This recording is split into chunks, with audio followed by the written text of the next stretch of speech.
Again, another episode, second appearance with Clara Schroeder. Clara just launched out a book called Renature. I advise everyone to actually take a look at it. It's it's actually what world should think about and go environmental, and she's going to talk all about it.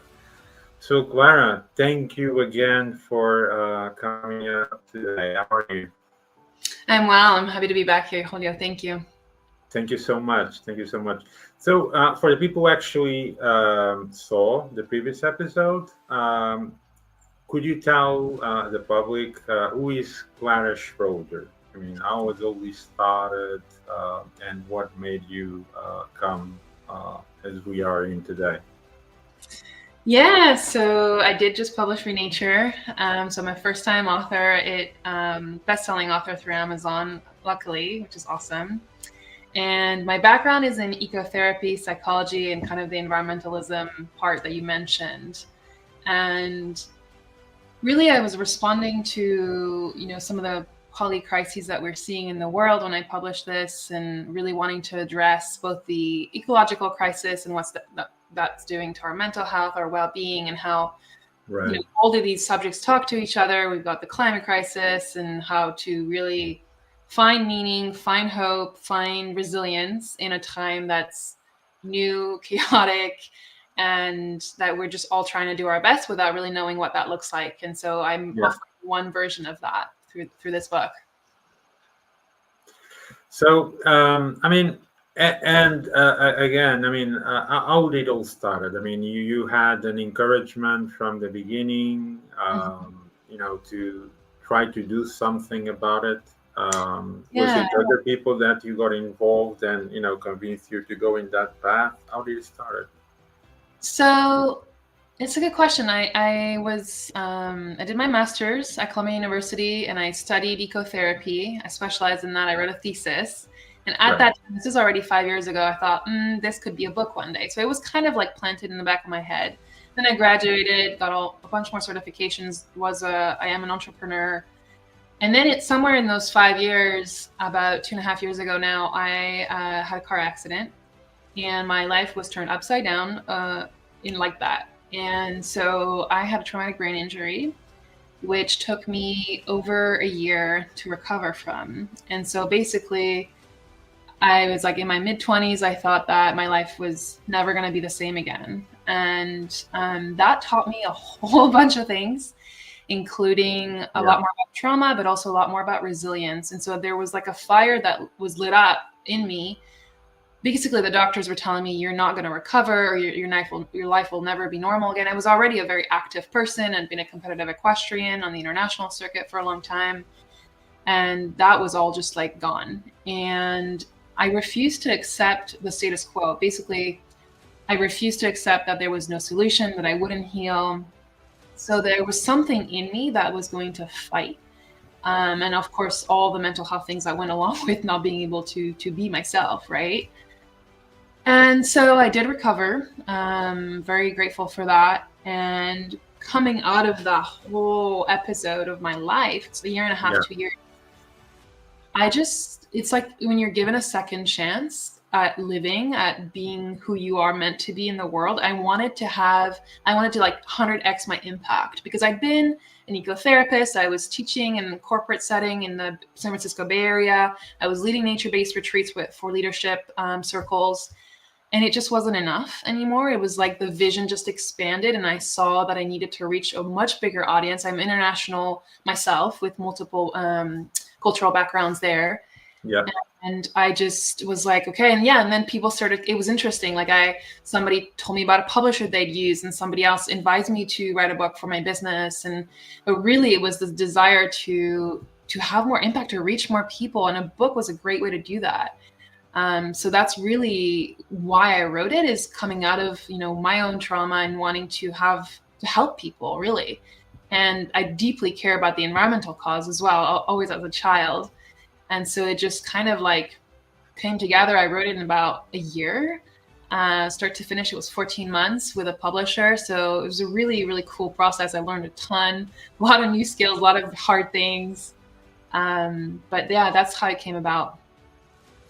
So, firstly, congratulations for that. And secondly, I already mentioned, but for people who actually heard, I said that's really thrilling. I think it's something out of extraordinary, and this is what makes a person continue to go on. In the end, it's about not giving up, as Yeah, you well said.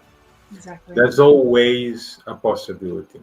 While you're alive, there's always a possibility. Even if people will not believe or say, oh, it's not too feasible, that's because people don't believe it enough. In the end, once you believe in yourself, this is a true fact that anything is really possible, right? I Mhm. mean, you made it happen. Yeah. From a situation which is overturned and you twist it totally 360 where you got today. So it's Mm. living proof that nothing is really impossible, right? So Yeah, and I would encourage people to really dig deep in those moments and learn those resilience tools and skills, and surround yourself with people who are going to help you along that process. I didn't do it by myself, right? yeah, And I was very lucky to have people who were there along the way. And I mean, I think you and I have talked about this as well. Like, you yeah, also find out who your real friends are through that process. Like, some of my, you know, people who I considered friends when I went through that period, they dropped it away. disappeared. Yeah, Yeah. yeah, And then the other ones, you're just surprised. Like, some people step up out of nowhere that you never thought would, and then the other people go silent and only there at the end when you have made the 360. So it's really interesting, and that teaches you a lot about yourself as well, and kind of who you are attracting and what's important to you. yeah. It's unfortunate, but yes, these kind of events in life actually is the real balance of your life and the one surrounding you, because that's when you really see Mm-hmm. who are the true people around you and who's not. Right? Yeah. I have a layman for this. Who isn't? It's because they shouldn't be. Mm-hmm. That's how I always say. It can be very rush, or it can be very cold, but that's the true reality. If you really think about it, it's what it is. Because it's not about material. It's not about what you have or what you can give or Exactly. what you can provide. It's about yourself Mm-hmm. as a human being Yeah, and it's people we believe. people who are around you as a human being. Exactly. Yeah, Who see you at your core, who see where you can go, and who want you to get there. That's the biggest thing too, is you want people who want you to be successful around you. You don't want the jealousy, you don't want the ego, you don't want, that's gonna, like you said, that's gonna fall away. Um, it's really, yeah. yeah, it's a profound process, definitely. Well, I'm glad you went over it, and I'm glad you really have good people around you. It's sometimes it's really hard to do it, especially finding the people. I mean, overcoming it's a Yes. big step, but finding the right people around it's the other step, Correct. and that step I would say it's even harder than the first step. Hmm. Because what you do and what you control is one thing. What you cannot control around you, it's other thing. And unfortunately, it happens. Society unfortunately today doesn't work the way we actually sometimes think it works. Hmm. Because for most people like us, it's I'm not considered like extraordinary. Let's just say like us, it's mean like good people. We don't have that idea in our brain saying when a person approach, if the person is going to approach with second intention, because we're not like that in Hmm. the beginning of time, we don't see it. Right. But society, unfortunately, is like this, Hmm. and I know, unfortunately, of course, you need to make also an armor, I say, to protect yourself from people like these. In the end, it is what it is. But you can see it from miles away. A person that approach you with second intention, you can see that is really materialistic or for image or because wants something specifically from you and trying to go around with many subjects just to get there. So in the end, they won't mask themselves over the way, and people actually can see that. So I really congratulate you for the book. I think it's a great engineering for environmental, um, and I think people which really will learn a lot, about management, the environment, and all you love and care about. Yeah, and really, I think what sets it apart a little bit is that I'm really addressing the disconnect, like why we aren't connected to the environment, to nature in our society. And I'm going to use Westernized society as an example when I'm talking about Yeah. society, but it really, there's like historical reasons for that, which I go over, and kind of what that's created today in our systems, and how the reconnection piece, that's why it's called renature, it's for reconnection, reverence, all the relationship, all the re's, and making sure that when we are more aware that we're interconnected with the natural world, that we rely on it 110%. We're not like, it is our lifeline, where we need to be smarter. We have so much technology, and technology is being used proactively for some of these things, like the things that they're doing with coral reefs and robots replanting corals. I mean, Yeah. like, so cool. And we have a long way to go. So the really important thing about renature is that I didn't want to write a doom and gloom book. That's the opposite of what I wanted. Would you say, as an expert in this, would you say that technology is going on the right path, and it's been used incorrectly to get on the right path the way we are going?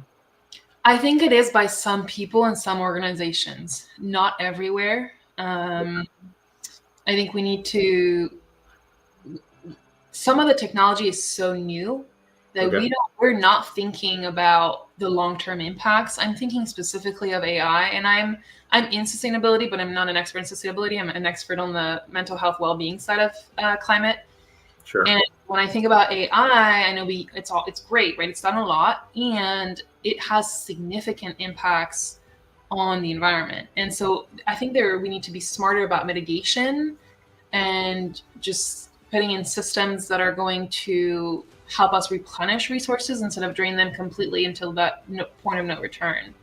And again, there are other experts in this thing, but there are people who are utilizing it in a smart way, in an efficient way, in a sustainable way, to try and restore or protect or conserve what we have left. Like when I talk about what's left, I mean the wild, the wilderness, all the things that make this planet very, very special.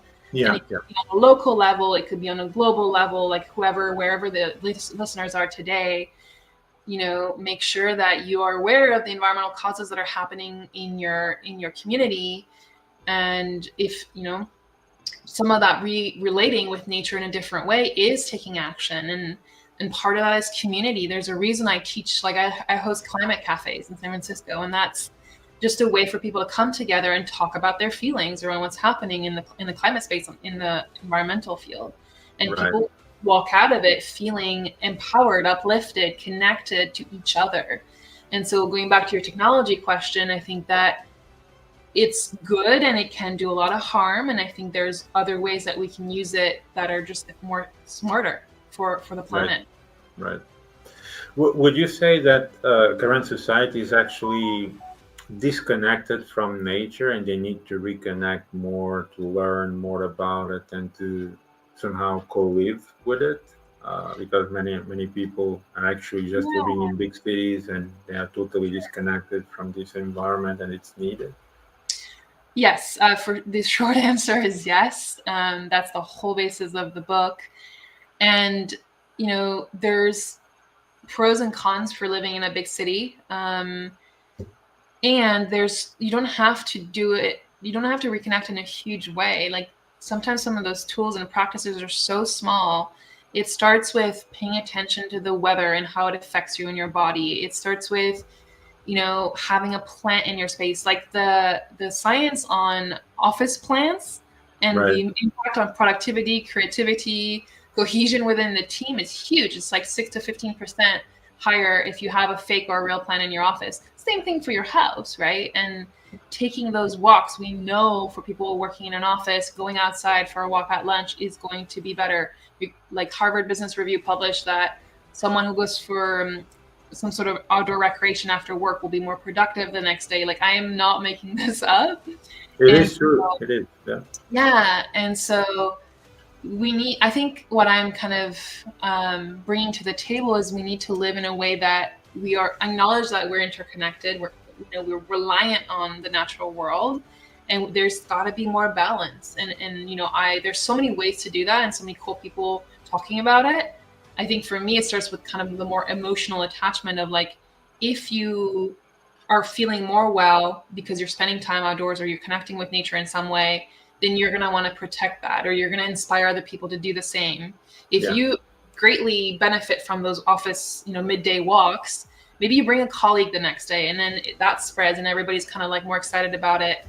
And it's a ripple. Like, I believe in the power of one small sphere of influence spreading to more people and overall the planet over time. So many people say they feel like they're just one person, but one person multiplied because you're influencing others, then you're there, right? That's why Yeah. I write a book, why I wrote a book. And then again, that's what it's all about, trying to, put people on the right track, not because we think it's the right track, it's because it's common sense and because it is the right track. You need to be connected with the nature. Nature is needed for your health, for your mind, for your peace, for your body, because I think we're getting to a stage that technology is too much connected with us. Yes. And we make a big effort over and over again to get it more involved and more versions and more this, more features. And people don't understand that doing all this, we're actually not doing almost anything. We're adding a lot of extra work in something that is not actually needed, which takes time from people and makes you more connected with machines than with the nature. And this is what I see from my perspective. 100%. I've been seeing, for example, cell phones coming out every year. Do we actually need a cell phone coming out every year? No, because it's sales, right? Right. Yes. But that is not the common sense of doing sales either. Because you are launching a cell phone every year. You are launching a laptop every year. Yeah. I mean, people don't buy machines and laptops and telephones every year, right? So I think all this is where we put effort, and we should. And this is my opinion from what I see globally. And I do a lot of the statistics regarding a lot of markets and countries. And I can see that we are occupying over 70% of our time to co-live with machines instead of co-living with actual nature. For sure. People don't have that balance. Most people lost, especially if you are deep into the technical, especially the technical department. And that's where you can see. That's where you can see the disconnection. People who actually are more tech, they're totally disconnected from nature. You talk about nature with them, it feels like I'm in Mars and you are in Earth or the moon. It's bipolar totally. And I think that needs to be changed. I always say it's not good 8 or 80, but you need to go somewhere in between. For sure. Yeah, and that's the antithesis, right? Like, yes, we are living in a super virtual world right now, more and more so, and we are living 24/7 connected to media, to other people, and that is taking a huge toll on our bodies and our minds, as you mentioned. And when I think about like cognitive overload and all the anxiety that's showing up in people's lives, nature is such a good solution, even just for that, like on a practical, physical level. Just being able to look out and see horizon lines or see something that's not hyper focused like a screen. On a physiological, it changes your neural pathways. And so it really is about, and sometimes it's because also there's the attention problem, right? We're so connected, we're so dysregulated in how we're focusing these days. I mean, the research on kids and youth is just crazy what's happening, because they're spending 85% of their time now on screens instead of Yeah. outside or playing imaginary playing, whatever, as they used to. Yeah. And that's changing the neural pathways at a young age. And so how to undo that, like you said, you don't have to. Like I always tell people, I'm an outdoor instructor and an outdoor guide, so yes, I get to do the crazy outdoor cool things, that like the backpacking, the camping, the hiking. That's great for some people. That's not going to be the majority of the population. It starts with small steps. I can tell you the perception of majority of people, especially people that are deep in cities. They say, Yeah, yeah, "Wow, you do backpacking? It feels like you're talking about travel to the space. Something totally out of the ordinary. When he's actually just putting a backpack, going to yeah, nature and do camping. It's easy as that. exactly, But exactly. because most people never done it ever in their lives, they don't realize what actually they're missing. The first thing, what you well mentioned, is the brain. Mm-hmm. You are looking at your own eyes, screens Yeah. 24 hours a day. You don't relax. You don't see No. real features. All you see is virtual. It's either your laptop or your cell phone, and you don't get out of that situation. And this creates also a trauma for your eyes. Yes. People don't see it, but it is like that. Mm-hmm. Eyes also need to relax. They need to watch um, physical, like Yes. trees or mountains, physical Totally. things that are totally disconnected from watching a screen. And people don't realize that actually are 24/7 watching a Yeah. screen. Because if you're not on a cell phone, you are on PC. If you're not on PC, you watch on TV. TV, exactly. And this is kind of routine that's supposed to be breaking out. But people just feel comfortable like this, and this is the problem. They think it's inconvenient, Mm-hmm. or I was told once that it's actually uncomfortable to go into nature because you cannot watch TV. So I was told that once. So my saying to people is actually, you really need to think clearly in common sense and say that your routine really needs to be changed. Mm-hmm. You cannot be indoors or in square, like I would say, inside your house or an office 24/7. You need to go out, you need to socialize, you need to go into nature, breathe clean air, which is very important for your lungs, which in majority of cities you never have that. It's impossible. In any city you'll have clean air. So sometimes you need to have short breaks and go to nature to clean yourself also. And Mm-hmm. that will clean your mind and you charge batteries. And when you come back to the routine, you feel better You're because you different. relax, you sleep better, Mm-hmm. you have different point of view that maybe you haven't thought about it because you done a break. When the brain takes a break and you starting to swap routines, you also have different perspectives that we haven't thought before. And this is Definitely. what people are missing out. Yeah, and I think definitely all of that is true. And there is, I will add, like a environmental justice and social justice are so deeply connected. And so there are people for whom it's like very difficult to get out of the city or to find that clean air that you're talking about or find those parks. And so those are some topics that I go over in the book. It's part of the bigger environmental picture, unfortunately, and that we need to address that on a systemic level. And that, again, that's not my expertise. And you Right. can't talk about these issues without talking about inclusivity and social access to green spaces. Going back to your point about trees and mountains, the science. So when I think of well-being, I think of a regulated nervous system. And like I think the color green has been, like real green, not a screen, on Right. trees or grass or whatever, has been proven to regulate your nervous system if you spend 2 minutes uninterrupted looking at green spaces. And so that, again, going back to those neural pathways, the neuroscience piece, that is just there. Like all of it is physiological. We evolved from nature, and we've lost that. And Yeah. so also going back to the point about people haven't camped before or aren't comfortable going to nature. There's a big piece of that is social justice, and like some marginalized populations have never felt safe in those outdoor spaces, and that's something that needs to be addressed and Yeah. changed clearly. And I always tell people, like, you don't have to go and do the big thing. You can start really small.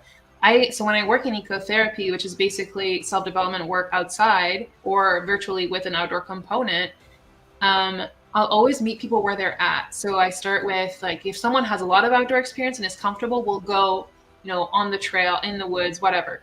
If people aren't and they're in a city space, then we'll go to an urban park and sit by a tree or pay attention to what's happening in that environment. Like, it doesn't have to be, it's not an all or nothing. You start that journey of reconnection, of nature, wherever it feels accessible enough. I have people, so I work with for a medical institution, and I take their stressed out medical professionals outdoors. And I have all those newbies oftentimes because some of them are medical students, future doctors and surgeons. And, that's a big part of my job, is the psychological safety in nature for the people who don't have, who they're culturally, they've never even considered it as something that they could do. So A, it's super cool to have them out there. And B, with the right person, when you're doing these things, if you need help, then find someone who's going to meet you more than halfway, who's going to meet you, like, you want to push yourself a little bit, but you don't start with something completely inaccessible physically, financially, because then you just get turned off by it and you're never going to do it again. And who wants that, right? Yeah. Yeah. So there's like so many moving pieces to these questions that we're talking about. And so it really What will be the first step that you advise anyone to start doing? I think it even starts as far as, like, one of the exercises in the book is so I have like a cup of water right here. If you make tea or coffee in the morning, thinking about where did the water come from that's coming out of my tap. Like, it could be from the rain that then trickled down to a reservoir, was treated, and now it's in your cup. If you're thinking about the rain, it came from the clouds, which came from the ocean. Bam, that's interconnection right there. Like, that is a full life cycle of a drop of water. Or think about the soil that the coffee beans grew in, I don't know, wherever in the world, and all the farmers that worked for it, and then it made its way to you wherever you are living. And that's nature. Like, we are also, the most basic one is breathing air. Right. Without the trees, we wouldn't be breathing air right now. We'd all be dead.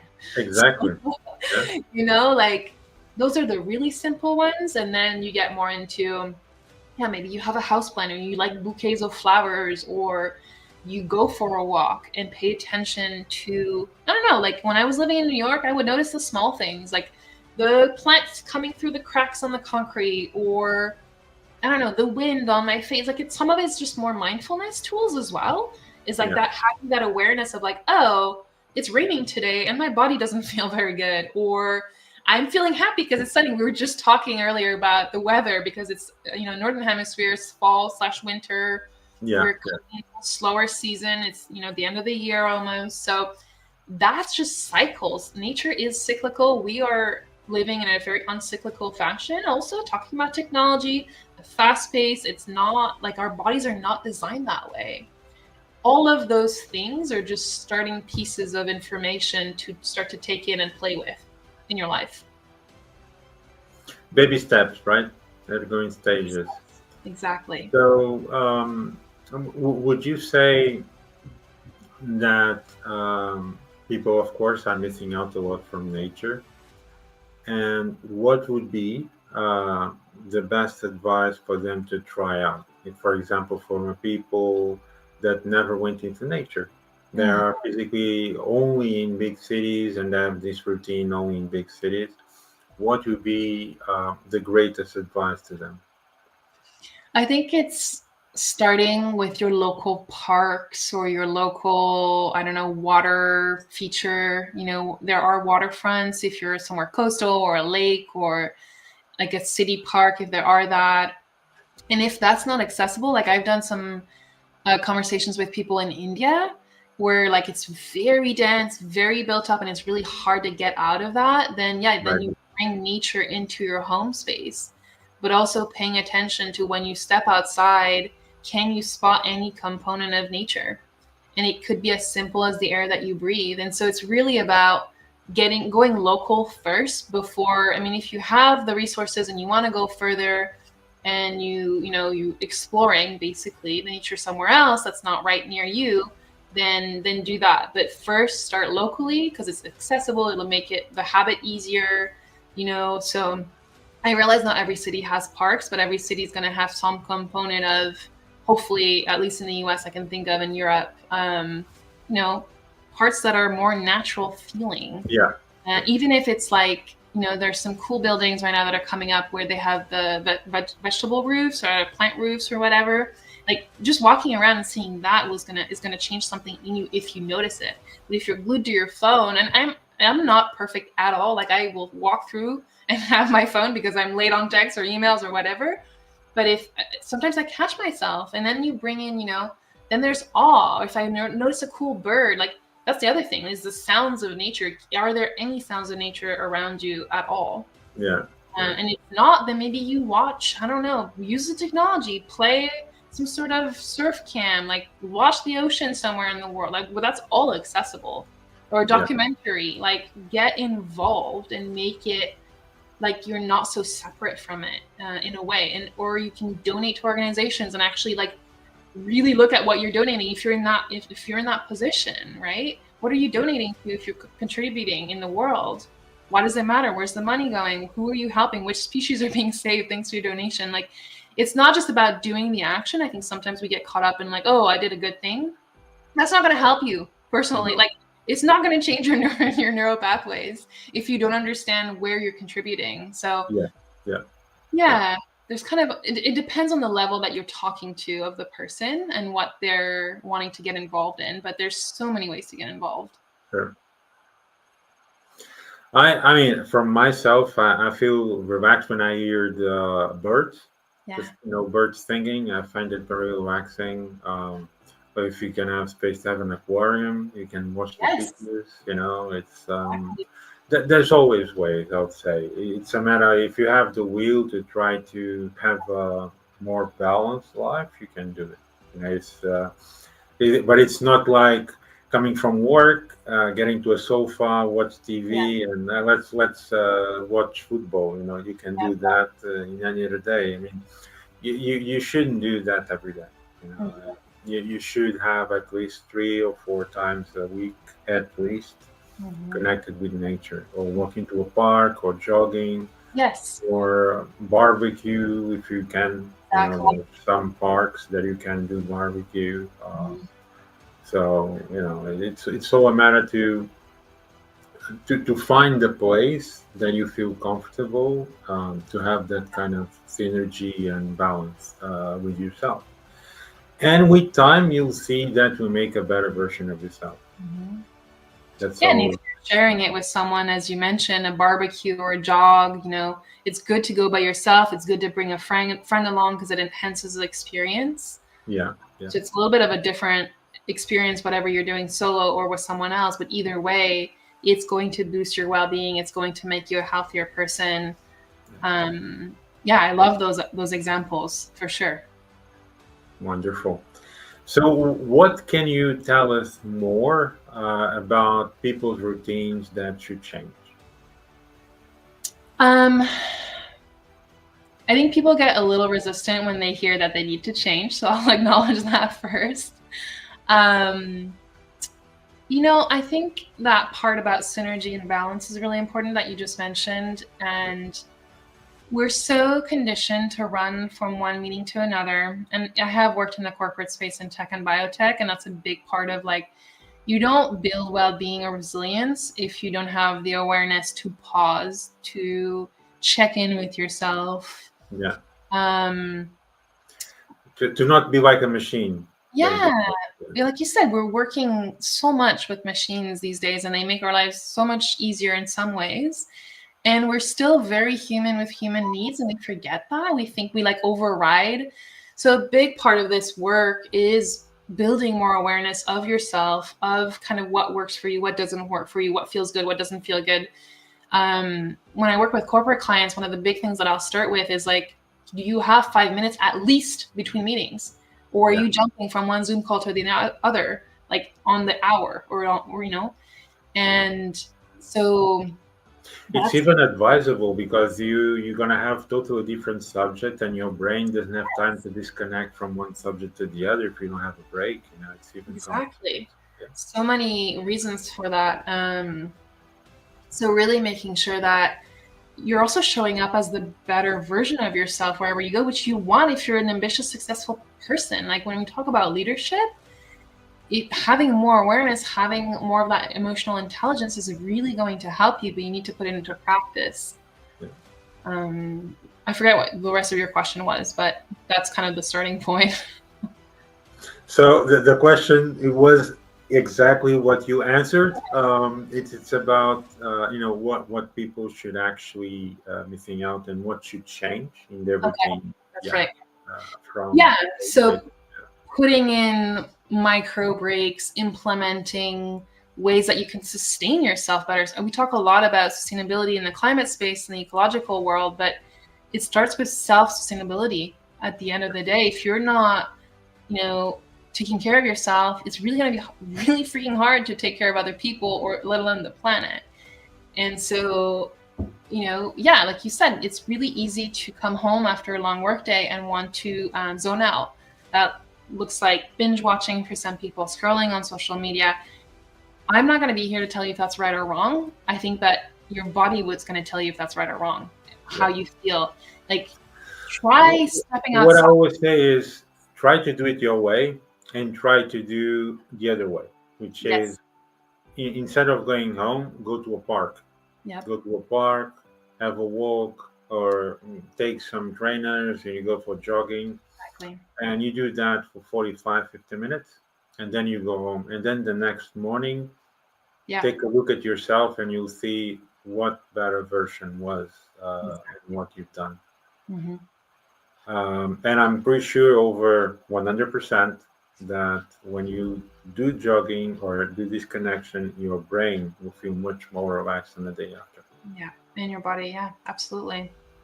Yeah. It starts also with, like, sometimes it's eating habits. Can you, like, eat in a way that's and I don't have any judgment around diets. This is not, I'm not talking. I'm really glad you mentioned this. This is something that we actually, should go through because people usually that have, especially the environment inside offices, usually eat very fast. Mhm. It's either for two things: anxiety, stress, pressure, and also they don't realize that they're actually eating because they're still thinking about what they've Yes, done, what they need to do after. They don't eating. So this, I think, it's one major point that people should actually change. absolutely. You should enjoy your meal, even if it is a salad or it doesn't matter, sandwich, Yep. but on the outside. Yep. If you have half an hour, you go half an hour on the outside and you watch the tree. Of course, if it's minus 20, it's kind of hard, but Yeah. if you have, environmental, help in a way that the weather is not, too hush and you can be outside, I advise everyone to do that because it makes you disconnect Yep. from everything that you are in your surroundings from your work. You can actually feel that you are actually eating and Mhm. not eating like in 10 minutes Yes. very fast, which is very bad because I'm just pointing this out because this is actually very bad. Mhm. It's bad for your brain because you're eating with anxiety, and it's Yeah. bad for your stomach because you're eating too fast. You're not gonna digest. Yeah, of course. And then the digestion can be also very harshly for your liver because the liver does a lot of effort to have all that amount of food in such a short time to start doing all digestion of that and then nothing. Mhm. So you shouldn't do that. I mean, the best diet usually it's 5 times a day Mhm. and no more than 200 grams the whole meal itself. You Mhm. have a whole meal itself of no more 200 grams 5 times a day. That's what I usually advise. Mhm. It can be vegetables, it can be fish, it can Yep. be, whatever. And that will make you more energetic, Yep. more lively, more healthy, and you feel that you don't feel that laziness Yeah. after eating Hmm.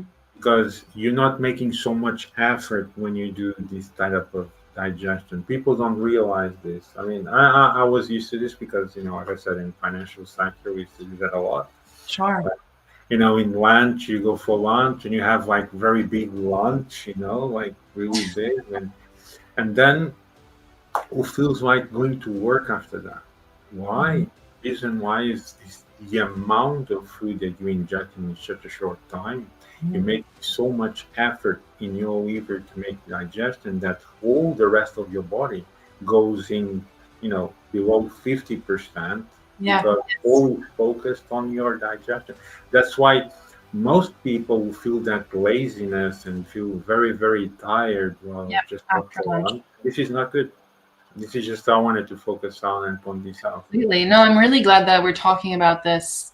I know that culturally too, I've noticed that a huge shift because I'm originally from Europe. And in Europe, you might work like 9 a.m. to 6 p.m., but that's because you have a 1 hour to 2 hour lunch break. Yeah, yeah, Actually do disconnect and you talk to your colleagues or you go for a run, then eat, and you're not rushing, and then you are more productive yeah, after the rest of the afternoon. yeah. And I know that in the hyper productivity culture in the US, so many people are eating in front of their computers, exactly how you described. And the effects are really negative, obviously. And They so, are, they are, they are you know, because you're not focused. If you feel tired and you almost feel sleepy, it's impossible that you even focus on what you're doing. yeah, And there are statistics around this. of course. It's just that people feel like they don't really care about these things, but the production go over the roof. We're talking about that. Usually, you can see most companies are very productive during the morning, Hmm. and the afternoon they lose between 30 to 40% production Hmm. because of this. Yeah.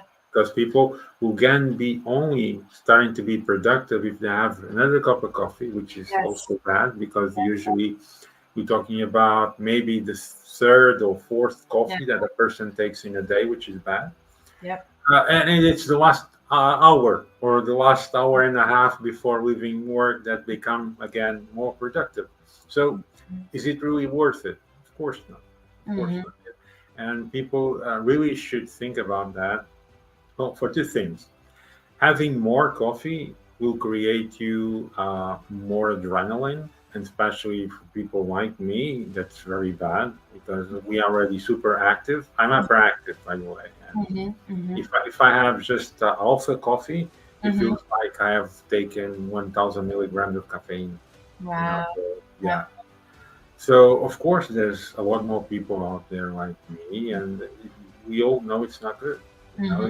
In the end, you need to just do things in common sense. You don't need to go out and eat everything in 15 minutes. You can eat during half an hour and talk and eat. Away from your You, computer. you make everything softer, and you make everything easier in common sense, and then you feel fresher when you're coming back to work and you still focus because you didn't did all that effort to make the digestion after lunch because you didn't eat in 15 minutes. Mhm. And this is very important because people don't realize this. I mean, having a lunch in half an hour, it's very, very different than having all lunch in 10 minutes. Yeah. You feel a dramatic effect after lunch if you do it like Hmm. yeah. Yeah. I was going to mention something about this, and I'm going to try and remember what it was. Maybe it won't come back to me. It was about, how people don't, oh, I remember. They don't always necessarily have the self-knowing. Like you Yeah. mentioned, you know that you're hyperactive and you know that if you have a little bit of caffeine, it's going to send you through the roof. I myself don't drink coffee anymore. I used to drink coffee and I got panic attacks or really high level anxiety, which is not normal for me. Yeah. And so I think a big piece of all of these, things that we're talking about is having that self-awareness of like, well, like you said, for you can try doing it one way and try doing it a different way and see how you feel. Because if you're used to, and there's no judgment here, I'm an ecotherapist, so it's non-judgment all the time. And it's just an invitation for someone to say, okay, if I'm used to 4 cups of coffee maybe I'll try lengthening my lunchtime Yeah. and going outside at some Yeah. point before or during work, and then see maybe I can go down to 3 or 2 cups of coffee and see how I feel. And try not to have more than two, because I mean more than 2 cups of coffee is not really, I mean, even for people who don't have Yeah. hyperactivity, it's too much caffeine in your brain, in your blood anyway. So Mm, it's not really advisable. Plus, there's a peak. right. This is very important, And the crash. Yeah. especially for people who are related to sports. I was doing, bodybuilding in my past and martial arts.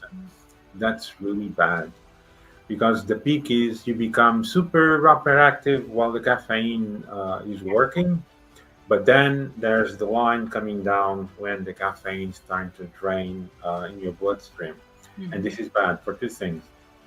You shouldn't have all that adrenaline 1000% all the way up for a couple of hours, For and sure. then all that line coming down for 4 or 5 hours is not good for your heart, especially for your brain, because your brain had too much injection of blood coming in too fast for such amount of period, Mhm. and your body should flow normally 24 hours, not having rush times. You know, Mhm. people think that, oh, I'm gonna have a rush time, but it's so bad. The rush times in your body are so bad for your heart, for your brain, for your blood pressure, for everything.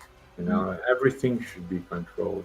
Yeah. And for, of course, for people who has already adrenaline in their body naturally for being hyperactive, I definitely not recommend not even to have coffee. If you can have tea, it's even better. Yeah. Or tea without thein. Don't Yes. consume caffeine, thein, or any drinks where you actually have extra activity, because it's not good. Uh, Mhm.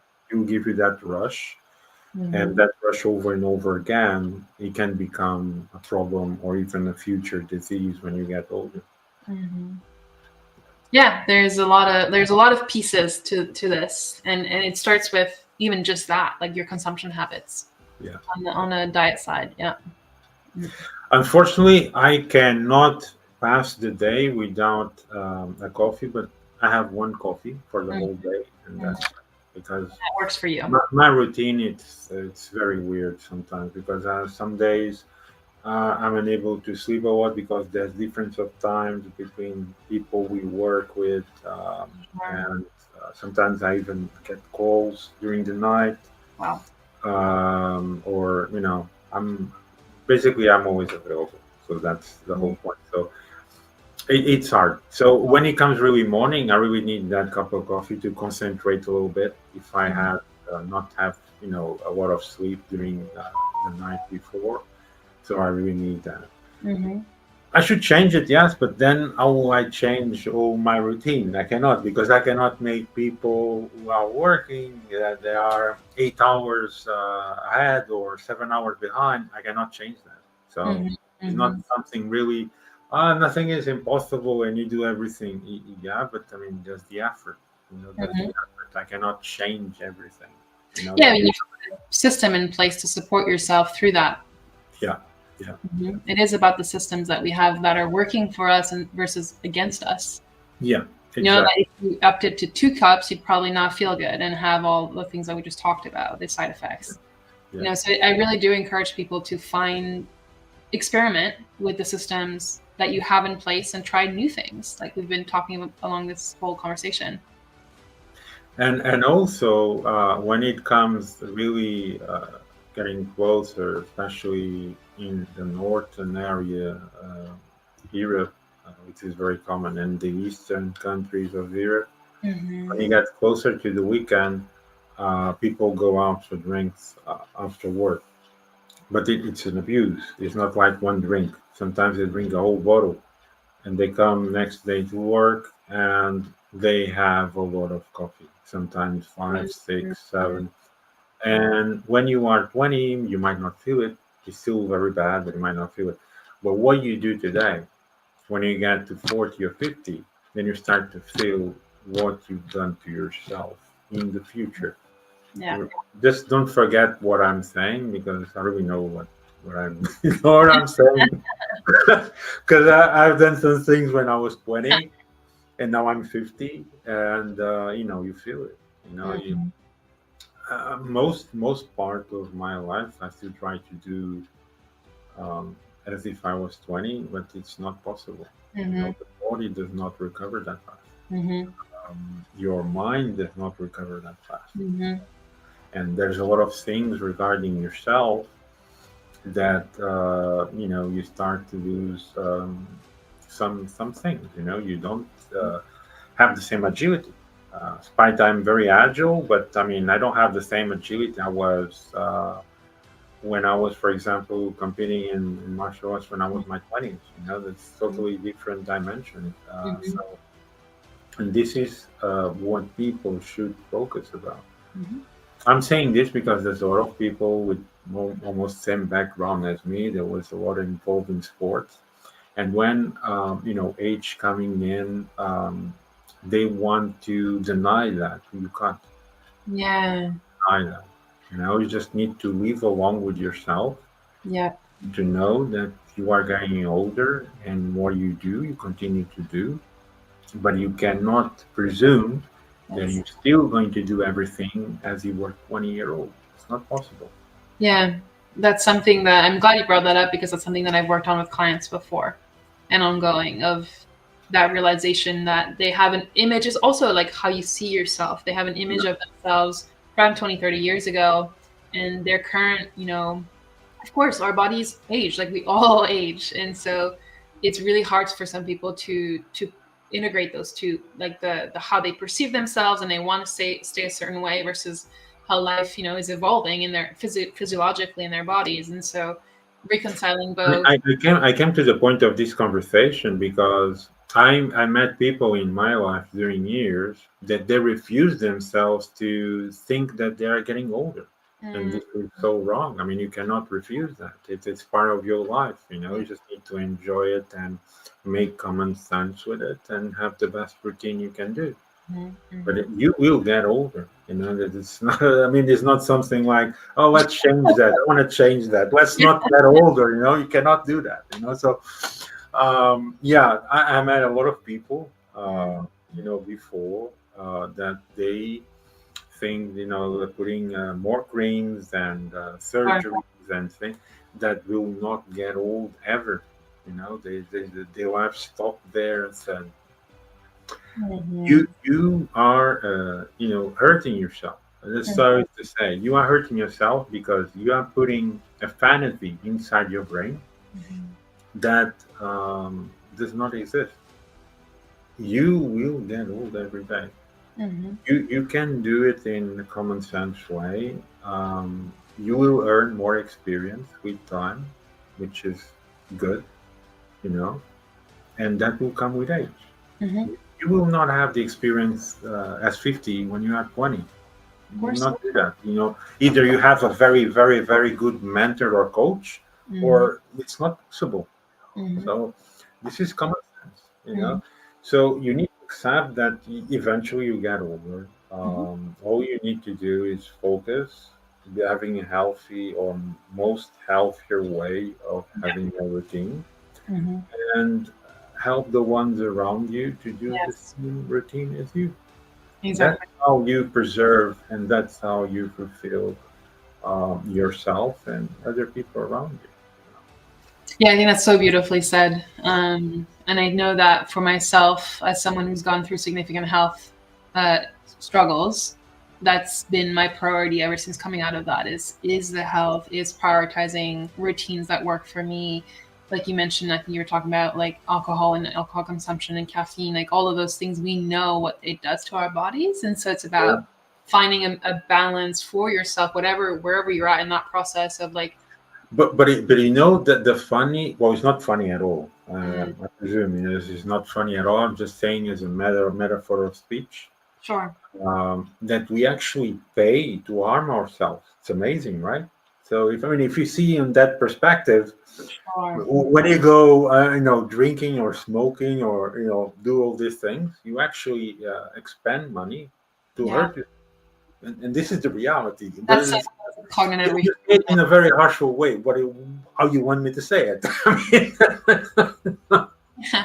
so, Yeah. yeah, Yeah, maybe that'll help some people. And some of it is cultural and you know, generational, and there's so many pieces to this. And you know, I'm behind anyone who's trying to make a positive shift in their life. I think that's really the bottom of this, is like the core is positive shifts, baby steps, whatever you feel called to try as the first step, go with yeah. it, try it out, see, you know, adjust as needed. But like, yeah, and then you will feel more fulfilled, like you were saying, and you will, you know, be more agile and productive and successful in the long term. Like it's all connected.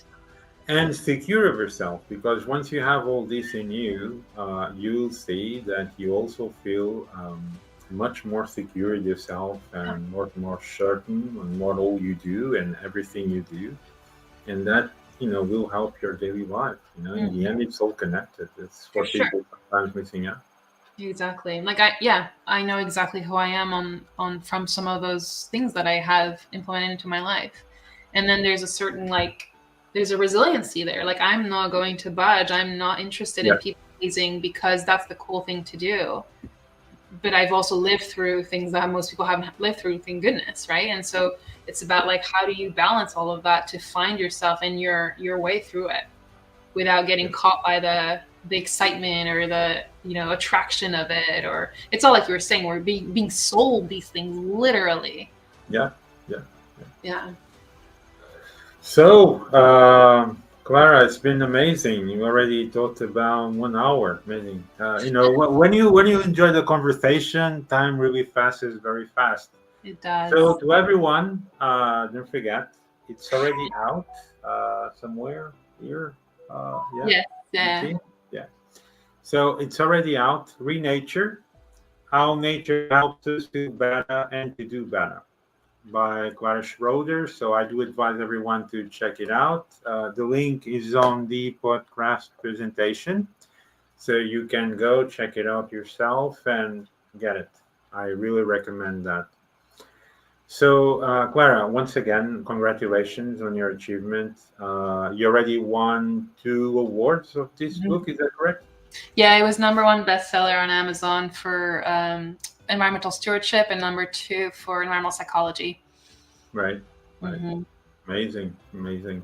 Yeah. So, congratulations on your work. Please do continue to do what you do. It's really needed, and we should have more people like you in our society to continue to thrive and help others in a good way, and try at least to preserve something for the next generation. Right? That's That's all it right. is about. That It's is exactly. I'm saying it like this because most people really have a misunderstanding for people like us. What we do is actually helping other people. It's not, I mean, you should not have envy or anything that it comes on that direction.